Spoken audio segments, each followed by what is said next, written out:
Hello everyone, welcome to another roster review. Today we're going to be reviewing the LGT winning AdMech list.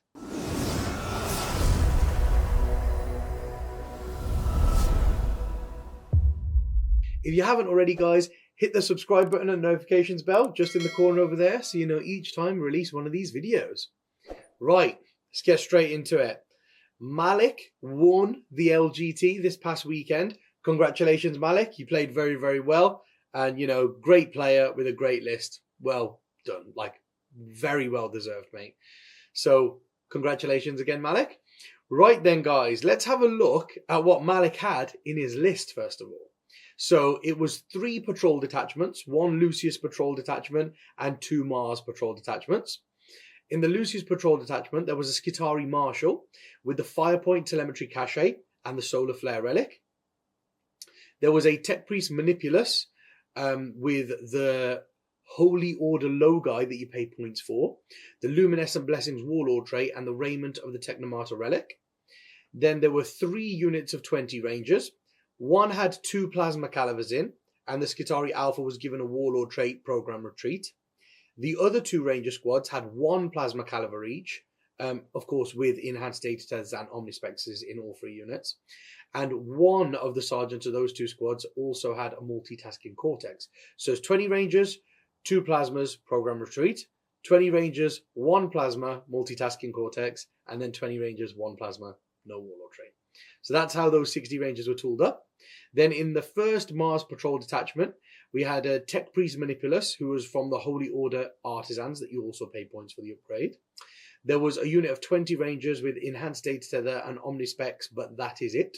So whereas the other squads in the Lucius had, the Enhanced Data Tether and the Omnispecs, they also had the Plasma Calivers. This unit didn't. It's just Enhanced Data Tether and Omnispecs, and we'll cover why a little bit later. There were 2 Iron Strider Ballistari in single units, so 1 Iron Strider, 1 Iron Strider. Then there were 2 Stratoraptors. These Raptors are awesome, incredible, awesome units. So yeah, 2 Stratoraptors with chaff launchers.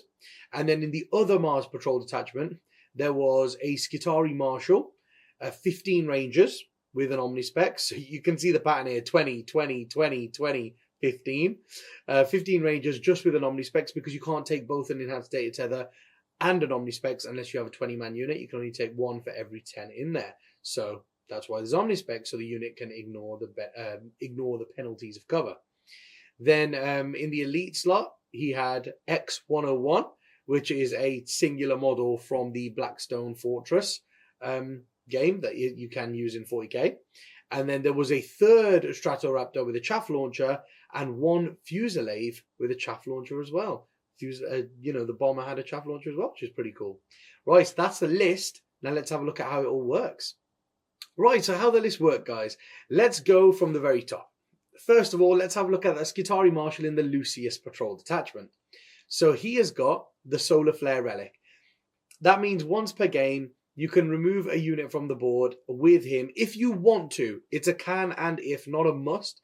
You can take the Scitari Marshal with them and then deploy them together. You don't have to take the Marshal. You can just take the unit off the board and put them down on their own. But yeah, you can remove 1 unit from the board, a Lucius infantry unit from the board in your movement phase, and then bring them in at the end of your movement phase, anywhere on the board more than 9 inches away from enemy units, which I think it's just amazing because it gives you the flexibility to be able to go wherever you want. And the crazy thing about it is the range on their guns, because you're basically going to be taking a 20-man Ranger unit. Now they have 30-inch range guns, but they get plus 3 inches to the range of their guns for being Lucius, so they'll be 33-inch range guns. Now, there aren't very many places on the board that your opponent can stop you going and then seeing down 33 inches and shooting something. If your opponent can stop you shooting anything at all, then that's just either they've played that incredibly well, have a tiny army with only 5 models in, or the terrain is insanely heavy. So those would be the only reasons, essentially, which I think is incredible. That just a crazy thing to have in your army as a tool, especially when the things you're teleporting around are 20 guys with 33-inch range weapons. He also has the Firepoint Telemetry Cache Warlord trait. That's pretty cool because it lets one unit have the benefits of light cover even out in the open. But if any models in that unit are entirely on or within a terrain feature, they get an additional +1 to their save, which also works in combat. So because he's got that 5-point telemetry cache on him, he can select a unit within 9 inches of him, or any unit on the battlefield with an enhanced data tether. Got to be a Lucius unit, of course. Like, it's got to be a what are they called in Admech? You know, the Forge World, same Forge World unit. So because he's Lucius, it's got to be another Lucius unit. And basically what happens is, like we were saying, they get the cover out in the open. So because they're Lucius already, they've got a 4-up save. So if they're out in the open, they'll have a 3-up because of cover. Or if they're shot by 1 damage, then they'll have a 3-up. Because remember, the +1 save against 1 damage from Lucius does not stack with cover anymore. So you might think, oh, that's a bit pointless, but it's not, because it means instead of just getting +1 against 1 damage, you get cover against everything. So it's really good. But also, if you are getting shot by 1 damage, if you're, like we said, wholly on or within a terrain feature, you get an additional +1 save. Now, that's not cover. It doesn't count as cover. That's just another +1 to your save. So that then does stack with Lucius. So you can have a 4-up save, and then against 1 damage, the models on the terrain will get a 3-up because they're on the terrain, and then a 2-up against 1 damage for being Lucius. So you can have these units with a 2-up save against 1 damage with that 5-point telemetry cache. Now, just for taking like a Warlord trait, you can give a 20-man unit a 2-up save. That to me, that's insane value. Like, people have to buy Terminators, which are 35, 40 points a model. For the same points, you can have 5 Rangers, like 5 models in your squad, and they'll have 2-up saves. So for the price of 4 Terminators, you've got 20 guys, all with 2-up saves. There's not even a comparison there. And if we didn't even think that was enough, then let's look at that Tech Priest Manipulus. So he is Holy Order Logi. That means he can choose a unit, and they can ignore armor penetration characteristics of -1 and -2 when they're hit with attacks that are -1 or -2. So now imagine you put that on the same unit as the 5-point telemetry cache, and you go, right, they've got a 2-up save against 1 damage, and they ignore AP -1 and -2. So you could be shooting them with 10, 11, you can make them take 10 or 11 saves from a 1 damage weapon that's like strength 5 -2 AP. And they go, right, yeah, I still got a 2-up save because I ignore the AP 2. And it's 1 damage. It's just bonkers. It's essentially, at this point, it starts becoming a horde that's really resilient against anti-horde weaponry. So that's what makes this list so good and also obnoxious at the same time, is the fact that it's a horde, but if you shoot it with anti-horde weaponry, it doesn't go down. So yeah, he's got the low guy, and that makes the unit ignore AP1 and AP -2. But then he's also got the Luminescent Blessings Warlord trait, and the Luminescent Blessings Warlord trait is he picks a unit in the command phase, and that unit is essentially transhuman, like the Marines have that stratagem, transhuman physiology, where you can only wound them on unmodified rolls of a 4+. Well, this basically just gives that to the squad, and it will last until your next command phase. So that's also bonkers. So even if you get shot by strength 8 weaponry, you're toughness 3, but even if you get shot by strength 8 weaponry, they have to wound you on a 4+. 1s, 2s, and 3s always fail to wound. That's bonkers as well. Another built-in buff. And then he's got the Raiment of the Technomartyr Relic. Now, the Raiment of the Technomartyr means you choose a unit in the command phase, just like all the other abilities, but they do not suffer ballistic skill modifiers and hit roll modifiers when they shoot, which I think is, again, incredible and insane value. Imagine, so you've got 20 Rangers, they've got 40 shots hitting on 3s, but the minute they move, they hit on 4s because they're firing heavy weapons. Not with the Raiment of the Technomartyr. One unit just ignores that totally, which is great. Especially when, you know, you've got that strat, I think it's called Galvanic Volley Fire. It's 2 CPs where you can pick a unit of Rangers and they will fire heavy 3 instead of heavy 2 with their guns. So they'll get 60 shots.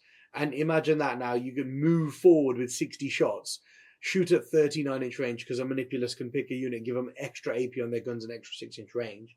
So you go, right, that unit is firing 39 inches. They're hitting on 3s, re-rolling 1s, and then they're AP -2, 1 damage as well. So they just pump out a hell of a lot of firepower when you start putting all these buffs on them. So you got the solar flare to go around the board, the telemetry cachet, the low guy buff, and luminescent blessings to make units really durable and tough, and the raiment and the technomartyr to increase the damage potential. So we go on to the 3 units 20 ranges. Well, we've just talked about all the buffs that you're going to put on them to make them insane, and then of course you've got the program retreat warlord trait on one of the alphas. So one of the squads can also fall back and shoot. So you can't tie them up either; they can fall back out of combat and shoot. And of course you've got that multitasking cortex. So one of your units can perform actions and still shoot without those actions failing. So I think that's really good because all of your units are big in this list. You don't have any small units to kind of, if you want to do raise the banners, you don't have any small units to raise banners with. Now, a Manipulus is a great unit to raise a banner with because all of their buffs happen in the command phase. And after that, they don't give any auras off anyway. So if they raise a banner and they can't use their auras for the turn, who cares? They don't have any auras. So do all their buffs in their command phase. Then you can use your Manipulus, maybe both of them if they're in good places on different positions to like raise banners and stuff like that. But then you'll always need like that one unit to raise that extra banner where you don't really want to put a character. But that's when you just go, right, 20 rangers are going to move out and raise a banner on this objective, but they're also going to shoot you because they can, and it doesn't cost anything. So because it's such a, it's not an elite army because there's loads of models, but I mean elite in terms of limited to the number of units you've got, and they're all large units. Each one needs to be shooting every turn. You don't want to lose 40 shots at strength 4 -1, especially when they're rerolling ones to hit and wound. So you can't afford to do that. So that warlord trait, the multitasking cortex, is great as well.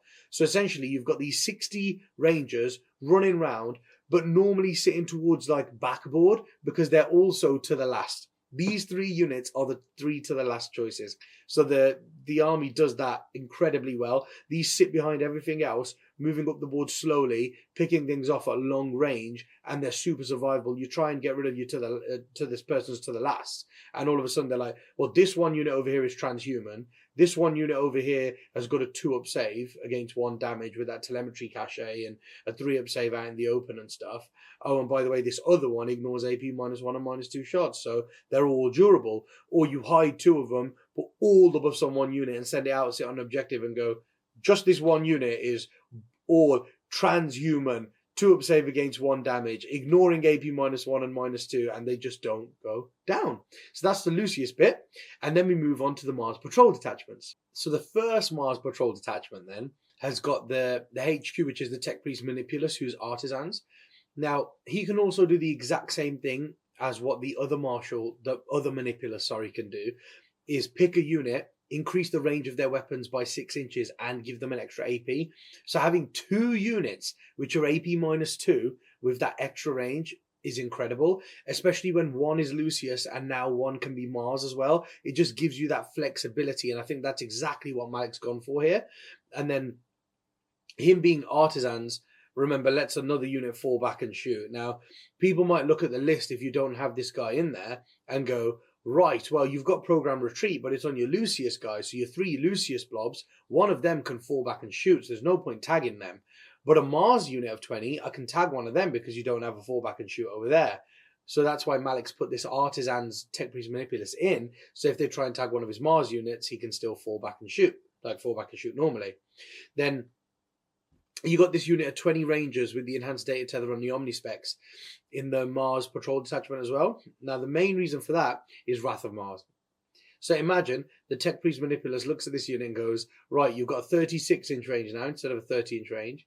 Your strength 4 and your -2 AP, 1 damage instead of -1. And then, by the way, for 1 CP, every 6 that you roll to wound, it does a mortal wound in addition to normal damage. So, if you look at it averagely, a unit of 20 Rangers gets 40 shots. If they move, they should get 20 hits, re-rolling 1 hit roll for being Mars, so they should get like 21 hits.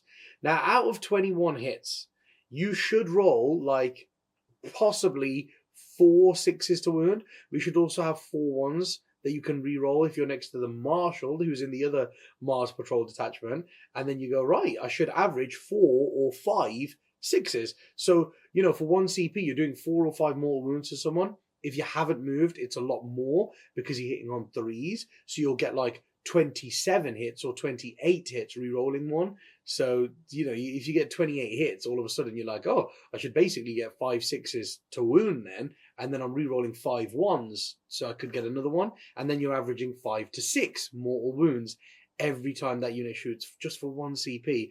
And it's in addition to normal damage. So, you know, that's even against toughness 8, you will do 5 or 6 more wounds and make them take 5 or 6 saves and minus 2 AP as well. But if it's like anything that's toughness 7, then they're all of a sudden they're taking 10 saves and 5 mortal wounds, and you're like, oh wow, you can be killing tanks with this unit of rangers just for 1 command point, which is incredible.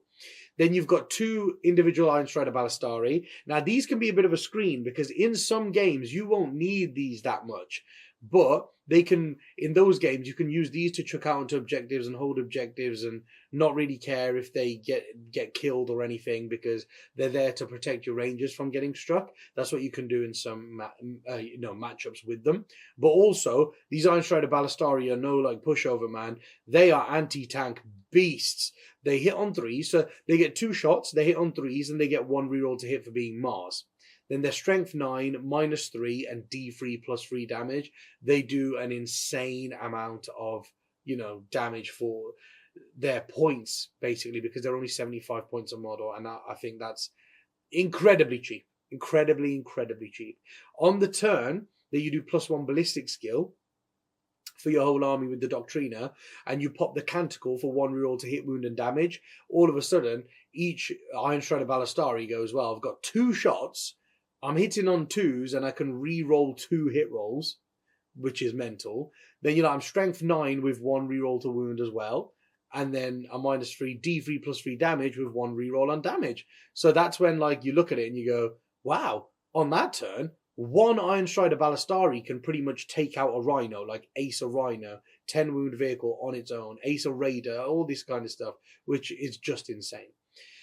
Then you've got the 2 Stratoraptors, and of course in the other Mars Patrol detachment you've also got another Stratoraptor, so you've got 3 Stratoraptors. That's 3 planes flying around with 2 heavy phosphor blasters each, 2 heavy stubbers each, but also another twin Cognis las cannon on it. So even these planes have got 2 shots hitting on 3s, 1 roll to hit, strength 9 minus 3, D3 plus 3 damage. They've got the same las cannon shots as the Iron Strider Ballistari. Now if you look, you've got Ballistari, Stratoraptor, so you're like, all of a sudden now I've got these 5 units, and this is on top of the, you know, the 95 Rangers in the army.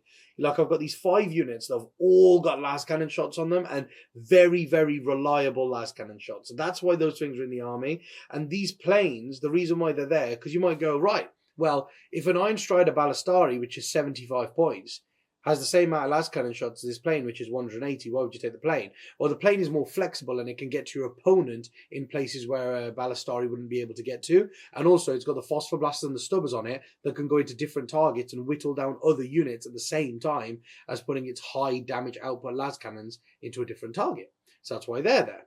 X-101 runs around, holds objectives, gets missions. Very simple. The Marshal, as we spoke about, gives them reroll 1s to wound. And of course, there's a 15 Ranger unit here as well with an Omnispecs, just to add to damage potential, really. And also, if your first unit dies, your first Mars unit, you have a reserve one to jump out and do Wrath of Mars and cause some mortal wounds with. So that's why that's there.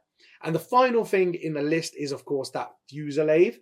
Now, that Fusillade is incredible. The reason why that works so well is, so I had this thing before where I was like, oh man, the Fusillades just do the same things that my Rangers do.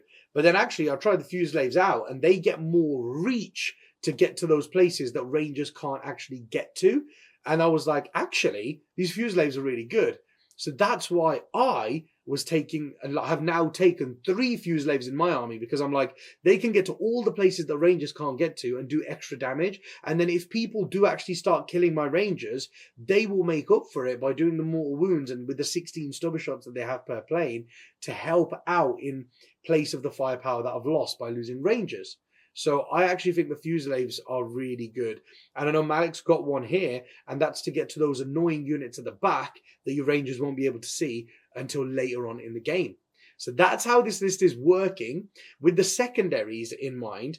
To the last is, of course, perfect because it's the 3 big Lucius blobs and they sit at the back and they can be buffed really hard. Engage on all fronts is, again, perfect because 2, possibly even 3 of the quarters can be held by your ground troops, and then the planes count for engage on all fronts. So they can fly around into the quarters where you can't get your troops to, and you can get 3 points on engage every turn. So to the last and engage on all fronts are perfect. Then the last one really depends. You can do raise the banners because you've got that multitasking cortex. You can even do retrieve Octarius data, or if the mission specific one is really good, like priority targets to sweep or clear, you can do that. And pretty much always you can do abhor the witch if your opponent's got like 5 or 6 psychers, and you can do like bring it down if your opponent's got like 10 vehicles, because this list actually has the firepower to take all of that on. So that is how this list works. I mean, there's a lot to take in there, guys. If you didn't quite catch everything the first time round, I recommend watching this section again so you can get to grips with everything properly and understand all the layers of buffs that go on there. Right, let's have a look at how we could potentially tackle the list. Right, tackling this list then, guys. So the first one is actually, I think, fairly decent, because loads of different chapters can do this. I know it's specific to Marines, but loads of chapters can do this. You don't just have to be like a certain, you don't have to be White Scars to do it, for example. You can be whoever you want. Devastators in drop pods really helps against this army, because like we spoke about, because Malik's gone for full damage output here, there's no Cerberus Raiders, there's no Sicarian infiltrators. There's nothing that forward deploys in this army. So if your drop pod wants to come down turn 1 and rain down some pain on these planes, it is free to do so. So Devastators in drop pods is a really good way of tackling this list, because you'll come down, you'll hit those planes fairly hard. You probably kill 2, maybe even 3 of the planes if you've got 2 Devastator units in these drop pods. Obviously, depending on what they're tooled with, but you should be able to do really well and take these planes down, which is incredible. And then after that, the Rangers have to come out and they have to try and deal with these units that have got out the pods and stuff. Otherwise, they're going to go around killing the Ballistari as well the next turn. So it kind of, diverts your opponent into killing them for a while. And then once you've taken the planes down, if those Rangers then come out to shoot the stuff that got out the pod, then the other things in your army, like Redemptor Dreadnoughts, Contemptor Dreadnoughts and stuff like that, are free to jump out and start shooting at the Rangers. So that is one way we might go about tackling this list. And of course, that's universal to all Marines. Pretty much any Marine chapter is open to be able to do such a thing. Then we have fast moving or forward deploying combat units, because again, like we said, there's no Cerberus Raiders or Sicarian units to screen out with, but also there's no combat punch in this list at all. So if you get combat units into this, you could be in a very, very good place. Now, the one thing to remember is only one of these units can fall back and shoot. That's why I say it. Only one Lucius unit can fall back and shoot, and only one Mars unit can fall back and shoot as well. So if you go for the right ones, you can, cause a lot of havoc in this. So definitely fast-moving combat units can really put the pressure on these, especially if there's decent terrain mid-board to go into, because you put, say, for example, 5 Vanguard Veterans. You can put a unit of 5 Vanguard Veterans in a ruin in the middle of the board where the Rangers can't physically see them or get to see them, and then go, right, next turn I'm going to activate the Assault Doctrine. I'm going to jump over, I'm going to charge you. Now, the reason why you would activate the Assault Doctrine with your Lightning Claw Vanguard Vets is that most likely the Ranger unit that they've put out front for you to go into is going to be the one that's transhuman. It's got a 2-up save against 1 damage, and is ignoring AP -1 and -2. And you go, right, so if your Lightning Claws would normally go in there with their AP2 and stuff, you go, right, we're wounding you on 4s with full rerolls, which should be quite a lot, to be honest with you. And then you go, oh, right, but you've just got 2-ups. Even though we're AP2, you ignore that. You just have 2-up saves. So you've got that element to it. But what you do is you jump in there and you go, right, I'm activating the Assault Doctrine. I'm -3 now. So you go, bang, I'm straight into your Ranger unit. And yeah, I know you've got a 1-up save against 1 damage, but now I'm -3, so you don't ignore any of it. So you go, now you're on a 2-up, 3-up, 4-up, and you go, there you go. Now you're on a 4-up, no, sorry, they have a 2-up against 1 damage. So you go, right, now you've got a 3-up, 4-up, 5-up save. So you go, I'm going to put you on a 5-up save because I'm AP -3. Instead of having a 2-up save, you're now going to have a 5-up save, and I think that's just phenomenal, and that can pick up entire units of Skitari Rangers. So I think that's definitely one thing to look into. The next thing is witches with shard nets or Morvane's Agonize. I think that's really big because, yeah, these units can fall back and shoot, but what if you could stop them from falling back? If you've got any chance to stop them from falling back and you do it, they're really, really going to struggle. Imagine if you jumped into their deployment zone, like into the deployment zone of this list, and you just went, right, I'm going to go in here with this unit of witches. They're going to kill this one squad or hurt them really badly. And then I'm going to consolidate into this other 20-man unit and go, well, that unit now is like kind of stuck a little bit because you've gone into the one unit, you've absolutely butchered them. And then you go, right, now I'm going to go into your second unit and kind of trap them there. And you go, so you can fall back and shoot, right? But what if I'm in with you and then we have to roll off? So, any of these kind of, like Black Templars, they can run into a unit and go, right, I'm going to roll a dice on a 2+, you just can't fall back. You're not allowed to. So it doesn't matter you can fall back and shoot. You're not allowed to fall back. So you're stuck in combat with me. And because you don't have any counterpunch combat threats, you can't shoot me and you can't charge me. So slowly I'm going to start wading through the army. That's a brilliant way of doing it as well. And witches with shard nets are great as well because you have to roll off with them. And if they've got a shard net, they get +1. So, it's hard. If they win, you can't fall back. So more often than not, you're going to be stuck in combat with them, which is not what you want. So that's a great way of dealing with them. And then the other things I have to think about, mortal wounds and bombers. This army hates that too. Like, I know it can put out mortal wounds and it has bombs, but it hates them in return. Now, it's mainly for the infantry. Imagine if you bomb them, you get to roll 10 dice over them with most planes and go, oh, that's 5 or 6 dead. And then you go, right, now your leadership 2 most likely fell leadership, so now that's 7 dead. And then you go, oh, another 2 should roll 1s out of the other 13, so you're down to an 11-man unit. You go, well, 1 bomber has passed over and should averagely, because of morale and stuff, put you down to half your squad size. So this list really doesn't like that. So try and incorporate some of that if you can.